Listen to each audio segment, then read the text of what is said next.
예, 스님, 요 근래 초기불교 대학에서 아나파나사티 수다 법문을 해주시는데, 거기서 호흡 수행을 열심히 하면 사념처가 닦여진다. 이제 이 부분 설명을 해주시면서, 호흡도 그냥 몸일 뿐이고, 물질일 뿐이고, 뭐 행복한 느낌이든 괴로운 느낌이든 육체적으로 뭐 통증이든 이런 것도 그냥 느낌일 뿐이고, 탐욕이 있거나 해태원침이 있는 마음이든 산매가 있거나 어떤 통찰이 생긴 지혜가 있는 마음이든 그냥 마음일 뿐이고, 그런 식으로 관찰을 하는 거라고 부처님께서 아예 그 호흡수행경에 이렇게 설명을 해주시지 않습니까? 그래서 그 호흡수행이 결국엔 사념처 수행이다. 이제 이 부분을 설명을 해주시는 거를 들으면서, 아, 진짜, 그러니까 이게 호흡수행이 단순히 탐욕성냄 내려놓고 마음을 호흡에 모아서 집중을 하는 이런 거를 훨씬 더 넘어서서, 그 호흡을 소위 말하는 알아차릴 때도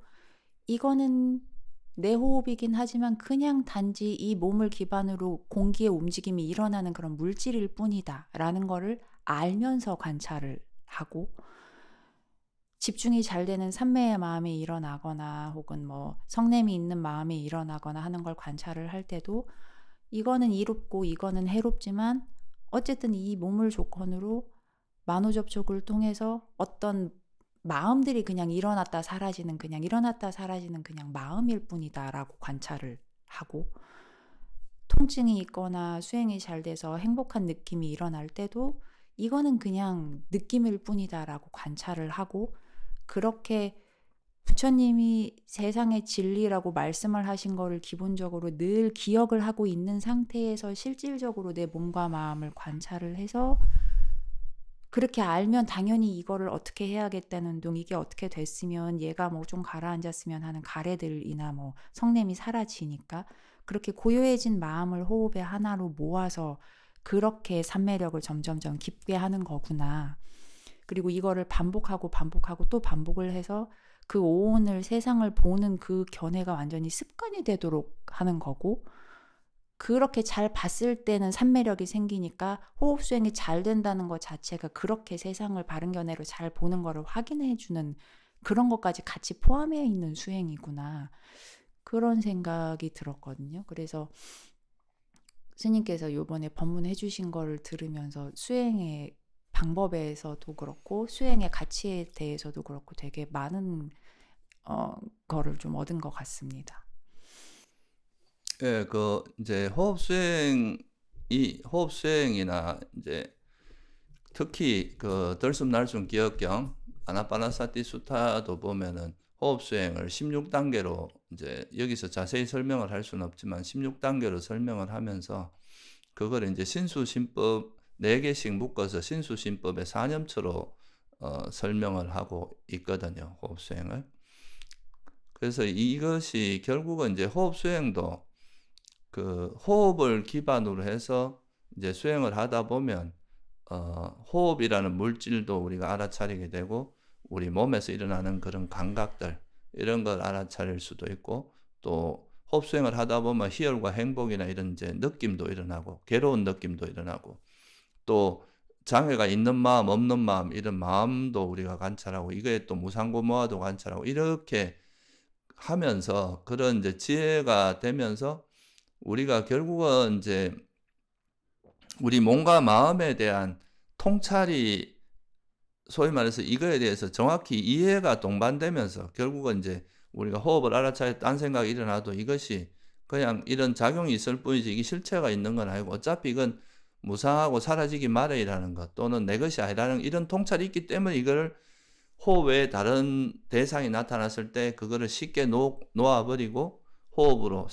이런 생각들을 놓고 다른 대상들에 일어날 때 그걸 쉽게 이 지혜를 써서 이래 놓아버리면서 이제 호흡으로 호흡에 집중이 되고 그렇게 해서 삼매가 형성되는 그런 방향으로 나아갈 수 있는데, 이런 현상들이 결국은 다 정말 실체도 없지만 이게 작용은 있지만 실체가 없다, 무상하다, 무하다 이런 거에 대한 지혜가 기반이 돼야 우리가 여기에 검어지는 것도 없고 이제 이 현상을 단순하게 일어난 현상으로 보면서 호흡을 알아차리는 것 외에 다른 것들은 이제 쉽게 이 지혜를 써서 놓아버리게 되는데요. 그래서 이 호흡 수행을 통해서 이제 물질과 우리 호흡을 기반으로 하고 있지만 이 우리 몸이나 그 몸을 기반으로 일어나는 마음에 대한 이해, 통찰 이게 이제 성장하게 되는데 그게 이제 정지정념인 거예요. 그런 지혜가 성장하면서 이 지혜의 힘으로 호흡의 다른 대상들을 놓아버리면서 자연스럽게 산매에 들어가는 이게 이제 그 덜숨날숨 기억경에서 말하는 사념처를 통해서 바른 기억이 생긴다는 건 결국 정지정념이 생긴다는 뜻이거든요. 그래서 이 정지정념이 생기면 그걸 통해서 해로운 마음, 이게 이제 이 지혜가 있으면은 해로운 거는 쉽게 놓아버리고 유익한 거는 그냥 쭉 끌고 가는 이런 이제 힘이 생기거든요. 그러니까 호흡만 알아차리고 다른 건 다 놓아버리는 이런 힘에 의해서 자연스럽게 산매에 드는 이런 방법으로 설명을 하고 있는 거죠. 그래서 이제 그거를 조금 더 이제 이론적으로 말하면 사념처를 통해서 칠각지가 닦여진다. 그러니까 칠각지에서도 이제 산매가 마지막에 보면 산매와 평온이 닦여지잖아요. 그런 식으로 해서 설명을 하고 있는데 결국은 이제 그 호흡 덜숨날숨 기억경에서 설명하는 거의 그 핵심 중에 하나가 정지정념을 통해서 이제 이 지혜를 기반으로 해서 이 현상들을 호흡 외의 다른 대상들을 지혜를 써서 다 놓아버리면서 호흡과 하나 되는 이런 방식으로 가는 그게 이제 바른 산매고 그런 바른 산매를 닦는 구체적인 그 프로세서를 설명한 게 호흡수행경이다. 그래서 이거를 잘 알면 우리가 호흡 수행이라고 하는 게 단순한 집중을 넘어서 우리가 이 호흡 수행을 하면서 경험하는 다양한 현상들의 본질이 참 실체는 이런 작용을 우리가 알아차리게 되는데 이 작용을 알지만 이 작용이 일어나지만 거기에는 실체가 없고 또 실체가 없지만 이런 작용이 있다는 걸 알고 이 작용 중에서 선한 작용이 있고 불선한 작용이 있어요. 그럼 이 해로운 작용, 뭐 예를 들면 장애 같은 5장애 같은 거는 그냥 이게 해롭다는 걸 알고 놓아버리고 다시 숨에 잡고 이제 마음을 모아가는 이런 식으로 이제 수행을 해 나가는 것이 바른 수행이다 하는 것을 이제 명확히 가이드를 하고 있는 거다 이렇게 볼 수 있습니다. 그래서 스님께서 호흡 수행이 정말 고급 수행이라고 하신 게 조금 더 이해가 된 것 같아서 되게 기뻤고 그리고 왜 부처님께서 그 수행 방법을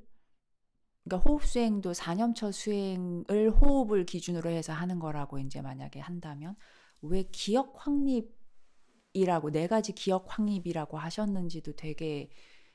이해가 좀 더 돼서 좋았던 게 그렇게 보려고 애를 써서 노력을 해서 볼 수는 있는데 그걸 반복하고 또 반복하고 계속 수도 없이 반복을 해서 아예 그렇게 보는 게 습관이 돼서 정착이 돼버리도록 만드는 그 방법이자 그 과정에 대한 경전이지 않습니까? 그래서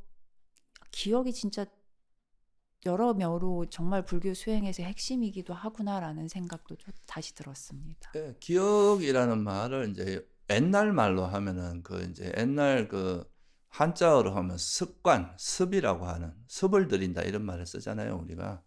그 습관을 이제 들이는 건데 결국은 이제 우리가 호흡이라고 하는 이 대상을 통해서 우리 마음을 일종의 이제 계속 길들여 나가는 건데 그러니까 다른 이제 호흡에 내가 마음을 기울이게만 하면 다른 생각들이 다 멈추고 호흡에 이렇게 머물러 있게 하는 이거는 이제 이렇게 하는 과정에서 이 다른 대상들을 놓아버리고 호흡에만 알아차릴 수 있는 그런 이제 지혜들이 계속 이런 바른 기억들 정지정념이 개발되면서 그 힘이 강해지면서 이제 호흡이라는 그 조건이 딱 들어가면 바로 마음이 이쪽으로 이렇게 모이게 만드는 그런 방식이라서 이것도 일종의 이제 숨에 대한 바른 기억이 그래서 들숨날숨 기억경이라고 하는 거예요. 이 숨에 대해서 우리 마음을 확립시키는 거죠. 숨에다가 있지 않음을 확립시키는 거죠. 그렇게 함으로써 산매에 드는 방식이고 또 그렇게 이제 숨을 잊지 않는 것도 있지만 다른 대상들을 다 이제 놓아버리는 그런 지혜의 힘, 정지정념도 이제 생기고 그래서 이제 산매에 드는 거기 때문에 그래서 이제 그게 상당히 의미가 있는 거다. 그렇게 볼 수 있는 거죠. 그리고 이제 호흡 수행 메커니즘이 그렇게 한번 이해가 되고 나니까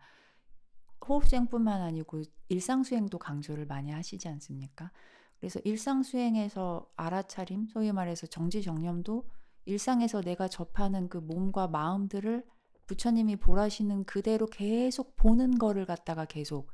반복하고 하면서 그렇게 보면은 당연히 해로운 마음이 내려앉아지고 선한 마음이 일어나니까 그 마음을 계속 반복해서 일으켜서 그게 습관이 돼서 쭉 유지돼서 정착이 되도록 하는 그런 거구나. 그런 메커니즘도 다시 이해가 돼서 호흡 수행이 사념처 수행이라고 하는 것도 더 확실해진 것 같고 일상에서 어떻게 수행을 해야 되는지에 대한 것도 조금 더 이해가 더 되니까 더 감이 더 잘 잡혔던 것 같습니다. 예, 그 두 가지가 이제 그런 거는 둘 다 사념처를 기반으로 하고 있다는 거는 그러니까 결국 이제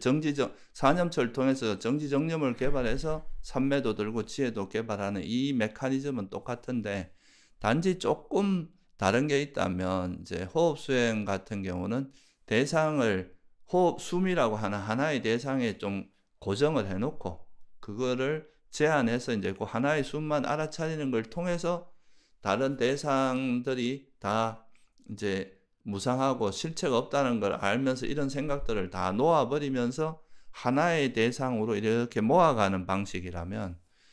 이제 일상에서는 그렇게 하나의 대상에만 모일 수 있는 상황이 아니거든요. 우리가 이제 여러 가지 바깥에서 일이라든가 내가 뭐 회사를 가거나 직장을 가거나 일을 하거나 할 때 그 대상이 계속 변할 수밖에 없잖아요. 제한된 대상이 있을 수가 없거든요. 그러니까 그럴 때는 그냥 현재 일어나는 대상에 대해서 그거에 대해서 집착하지 않고 그냥 일어나는 그대로 우리가 이해하고 있는 그대로 통찰하면서 이런 것들은 그냥 현재 어떤 조건에서 일어나는 걸 뿐이지 이게 무슨 실체가 있거나 영원한 건 아니다. 이렇게 보면서 현재 일어나는 그 현상을 있는 그대로 이해하고 그 이해를 통해서 그거를 매이지 않고 거머쥐지 않고 그냥 바라보는 그대로 경험하는 그런 것들을 이제 익히는 거. 그러니까 일상에서는 대상을 제한하지 않고 현재 일어나는 대상에 하되 그 현재 일어나는 대상을 있는 그대로 통찰하는 그 지혜의 개발에 좀 더 포커스가 맞춰지고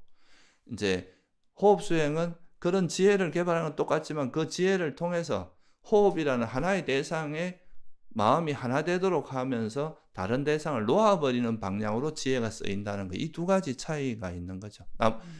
사념처를 기반으로 한다는 것은 공통점이고. 그래서 호흡 수행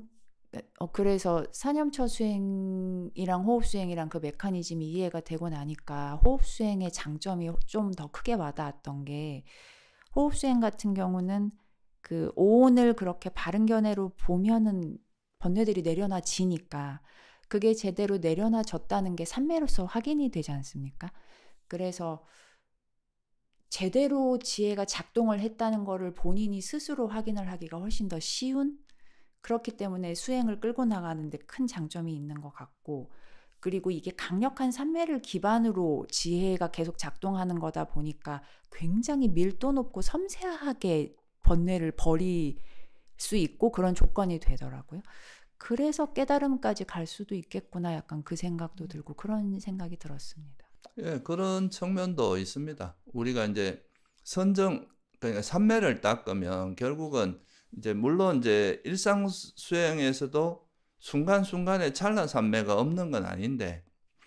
근데 이제 이런 호흡 수행처럼 그래도 이제 좀 몰입된 삼매까지 갈 수 있는 경우는 내가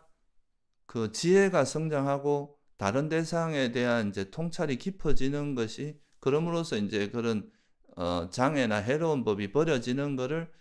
몸소 삼매로서 좀 확인할 수 있다는 이런 측면이 상당히 이제 좀 장점입니다. 그러니까 실제로 이제 내가 버려지면 이렇게 마음이 바뀌는 거를 자기 눈으로 확인할 수 있고 검증이 바로바로 되니까 그런 거는 이제 상당히 좋은 다른 이제 일반적인 윗바사나 수행에서도 물론 이제 지혜의 성장 이런 걸 가지고 확인할 수 있지만 또 이 삼매가 가지고 있는 또 그런 장점이 있는 거죠. 그래서 결국은 이제 호흡수행경에서도 처음에 이제 호흡수행을 할 때 나오는 구절이 뭐냐 하면 바르게 기억하면서 숨을 들이쉬고 바르게 기억하면서 숨을 내쉰다 이 말이 있거든요. 그 말이 사실은 이제 뒤에서 설명하는 거를 한마디로 표현해 놓은 거예요. 그러니까 숨을 쉬고 들이쉬고 내쉬는데 여기에 이제 부처님이 말씀하신 그 바른 견해, 부처님의 견해 그게 이 숨 속에 다 녹아버리기 때문에 그러면 이 숨을 알아차리는 것 속에서 이 지혜가 정말 제대로 작동하면 다른 번뇌가 일어날 수 없고 숨만 알아차리게 되고 그렇게 되는 그리고 이 숨에 대해서도 숨에 대해서도 집착하지 않으면서 숨에만 완전히 몰입되는 그런 마음 상태가 개발이 된다는 거예요. 그래서 이게 앞에서 설명한 이 바르게 기억하는 정지정념이 계속 작동하면 자연스럽게 다른 대상은 다 놓아지고 숨만 알아차리고 있는 이런 상태가 돼서 바른 삼매에 드는 것을 이야기하고 있는 거다. 이렇게 볼 수도 있는 겁니다. 감사합니다, 스님.